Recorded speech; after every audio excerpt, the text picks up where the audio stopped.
Kita akan lanjut ke pengisian form 2 atau form operasional dengan mengklik tombol form 2 yang ada di top bar. Form 2 yang akan kita isikan akan mengambil data-data yang kita sudah isikan dari form 1 sebelumnya, sehingga ada beberapa data yang tidak perlu kita isikan kembali, karena sudah terkait dengan form 1. Sehingga form 2 harus diisikan sesuai dengan kapal yang sudah didata pada form 1. Kita lanjut mendetailkan operasional kapal baru dengan klik tombol buat baru yang ada di sini. Kemudian kita isikan tanggal 22 November dengan kapal yang sudah didatakan sebelumnya, yaitu kapal contoh 1 dan kapal contoh 2. Kita mulai dulu dengan contoh 1. Setelah dipilih contoh 1, kalau kita hanya mengisikan satu kapal saja, bisa kita langsung pencet pilih, atau bisa kita lakukan pengisian untuk dua-duanya dengan mencentang dua-duanya kapal contoh 1 dan kapal contoh 2. Nanti apabila ternyata ada 20 kapal dan ingin diisikan 10 saja, silakan dicentang 10. Kita klik tombol pilih. Kemudian akan muncul form operasional untuk kapal contoh 1 dan kapal contoh 2. Kita isikan dulu untuk kapal contoh 1. Nah, seperti form 1 sebelumnya, beberapa data yang sudah terisi dari user yang sign in. Seperti lokasi pendaratan, WPP, tanggal pendaratan, dan sumber daya. Ketiga informasi ini, kecuali tanggal pendaratan, sudah mengikat dengan user. Nah, untuk tanggal pendaratan ini, sudah otomatis terisi karena mengikat pada form 1. Kemudian kita isikan informasi kapalnya. Kita isikan kapal contoh 1 ini dengan jam sampling jam 12. Tanda selar diisikan sesuai dengan tanda selar kapal tersebut. Di sini saya isikan contoh tanda selar. Pemilik kapal Budi Ahmad. Kemudian di bawahnya adalah nama nahkoda. Namun di antara kolom nama pemilik kapal dan nama nahkoda terdapat centang nama nahkoda sama dengan nama pemilik kapal. Sehingga apabila nama pemilik kapal sama dengan nama nahkoda, bisa kita langsung centang saja dan nanti kolom nama nahkoda akan terisi sama dengan nama pemilik kapal.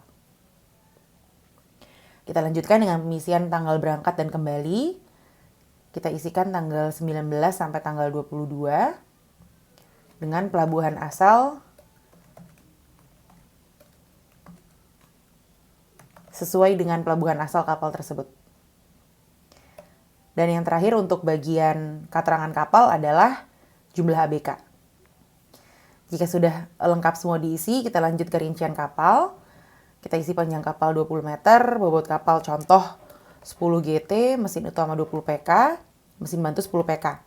Untuk mesin utama di sini, kita isikan dengan PK dari mesin yang dioperasikan.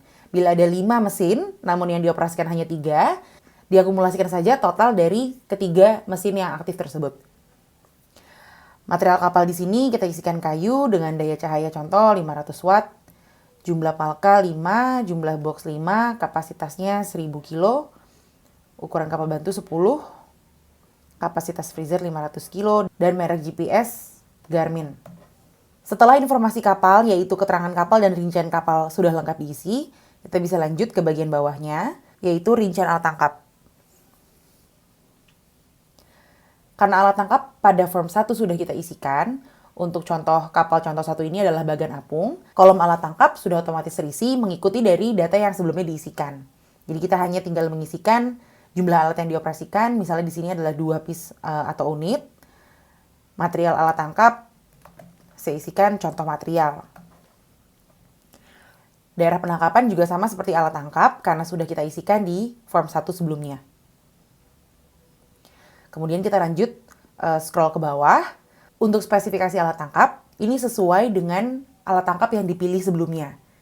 Jadi spesifikasi ini termasuk nilai dan unitnya sudah mengikuti dari daftar yang didaftarkan. Di sini kita isikan jumlah lampu 2 buah, daya lampu 10 watt, ukuran mata jaring 2 inch, panjang bingkai misalnya 10 meter dan lebar bingkai 10 meter.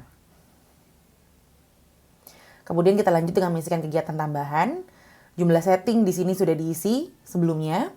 Lama perendaman misalnya 2 jam per setting, jumlah balok es 500 kilo, kemudian kedalaman perairan 10 hingga 20 meter. Untuk jumlah hari di laut dan jumlah hari menangkap, ini sudah kita isikan juga pada form 1 sebelumnya. Kita isikan waktu tawur atau waktu setting. Di sini matahari terbit, pagi dan siang. Kemudian komentar jika ada. Di sini kita isikan contohnya cuaca cerah. Kemudian bagian terakhir dari rincian alat tangkap adalah rincian hasil tangkapan. Di sini kita isikan jumlah tangkapan untuk dimakan di laut. Misalnya 5 kilo dengan 10 ekor individu ikan. Total hasil tangkapan hanya tinggal diperiksa saja karena sudah otomatis dari sebelumnya. Dan yang terakhir adalah sumber informasi. Di sini kita contohkan kita dapat informasi dari ABK dan Nakoda.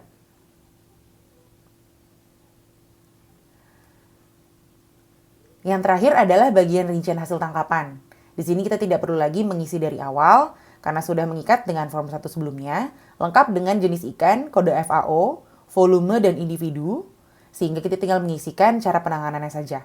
Di sini kita contohkan untuk seluruh jenis ikan, untuk kapal contoh 1, cara penanganannya adalah segar dan beku.